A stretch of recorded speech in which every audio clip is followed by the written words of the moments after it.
was at 22% interest rates, 13% inflation, declining, the worst recession since the Great Depression, a 444-day hostage crisis in Iran, with the Russians on offense in Afghanistan, Mozambique, Angola, Grenada, Nicaragua, and El Salvador. That's all true. But at a moment when all of our elites had lost their nerve, when détente was the word, détente's a nice French word meaning understanding, and there were two wings of the American establishment. The conservative wing wanted détente with the Soviet Union, which meant we would yell at them while we lost, and the liberal wing wanted détente with the Soviet Union, which meant we'd kiss them while we lost.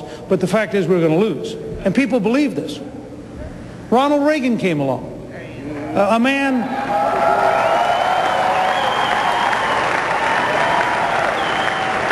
And you need to understand this when you go to Capitol Hill tomorrow. A man so simple, he could have been in this room. But probably not in the U.S. Senate. A man who understood simple things. Because sometimes the truth is simple. He was asked by a reporter, "What's your vision of the Cold War?" He said 4 words that changed history. We win, they lose.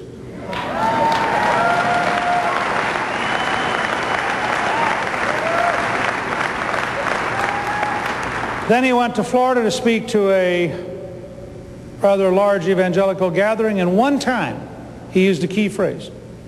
He said, "The Soviet Union is an evil empire."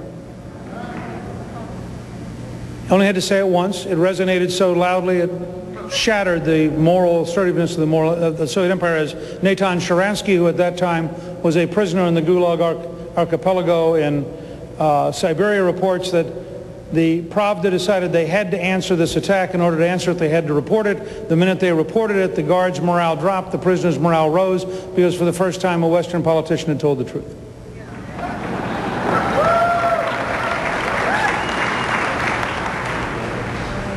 Showed the kind of leadership that we sadly don't have today. He was going back to Berlin. He'd been there in 1967 as governor, and he looked and he said as a throwaway line, "That wall's really ugly, they ought to tear it down."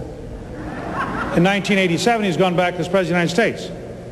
He wrote in a speech that he was going to give, "Mr. Gorbachev, tear down this wall." It was sent over to the State Department. They took it out. They said, "You know, it would offend Mr. Gorbachev to say that." Reagan wrote it in the second draft and sent it back over. They took it out a second time. It came back to the White House. Reagan picked up the phone and called Secretary Shultz. He said, "George, I'm writing this in for the 3rd time, and you need to explain to whoever your editor is, I am the president, they aren't."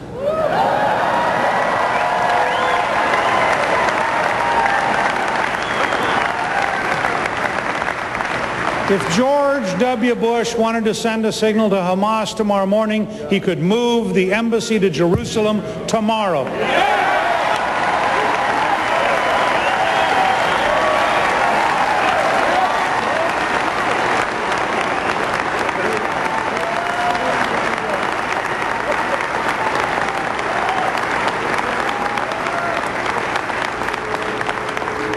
But I want to talk to you for a minute from my heart. And what I want to say is very hard. And I hope each of you will take it to heart. The great historic moments are often very, very hard. In the American Civil War, we lost over 620,000 dead, more than in all of our other wars. And I urge you, if you've never done it, to go to the Lincoln Memorial and read slowly, out loud, the second inaugural, which in 703 words references God 14 times and quotes the Bible twice. That painful, agonizing inaugural was the product of 4 years of war. In the 1930s, the Western elites were timid, dishonest, cowardly, and as a result, that led to what Churchill said was the unnecessary war. Churchill, in 1945, was told by his staff that it was Stanley Baldwin, the former Prime Minister's 90th birthday, and they recommended he send him a birthday congratulation. And he said, "I can't. 200 million people have died because of that man." We are today engaged in a phony war. We have been engaged in the United States in a phony war since 9/11. We don't tell ourselves the truth. We don't organize for victory. We don't hold our enemies accountable. We don't insist that our allies pay attention. We don't reorganize our bureaucracies so they're effective. And we are in real trouble.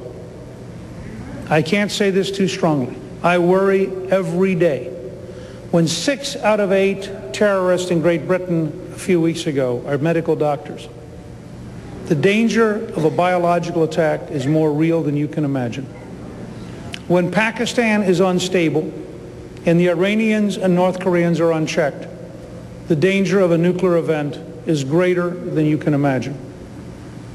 When there are 6 terrorists picked up in New Jersey, 3 of them have been here for 21 years illegally, and in the last 6 years they have been charged 75 times by the police, and in those 75 times the police never noticed they were illegal. We are in greater danger than you can imagine.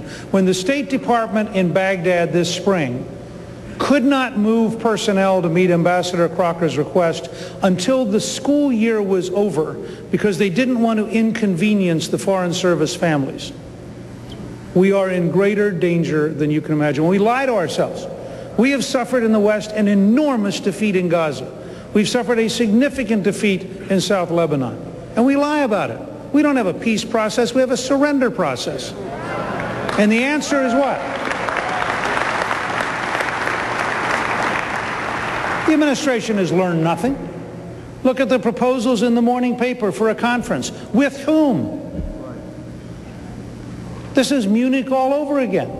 If you're afraid of Syria and you're afraid of Iran and you're afraid of Al-Qaeda and you're afraid of Saudi Arabia and you're afraid of Hamas, maybe what you do is you get together and have a meeting. They recently were going to have a meeting, and the Iranian walked out on the grounds that the musician had her arms bare. And they were offended. You know, there's a point in life, this was like the long stretch where the State Department kept trying to appease Assad, and he wouldn't meet with them long enough to be appeased. Literally made an American Secretary of State sit on the runway in Damascus. And we had no shame. There was nothing you could do to the State Department bad enough to convince it that you weren't happy. And so I want all of you to understand how real this is. We are in a global conflict with a force which wants to destroy us.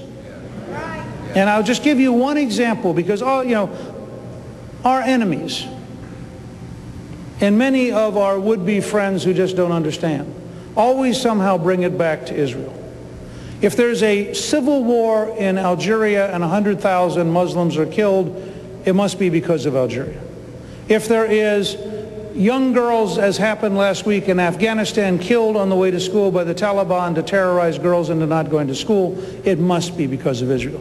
If there are 6 medical doctors living in Great Britain working for the National Health Service, they must be deranged because of Israel. If there are 6 terrorists in New Jersey, it's probably because they once saw a map of Israel.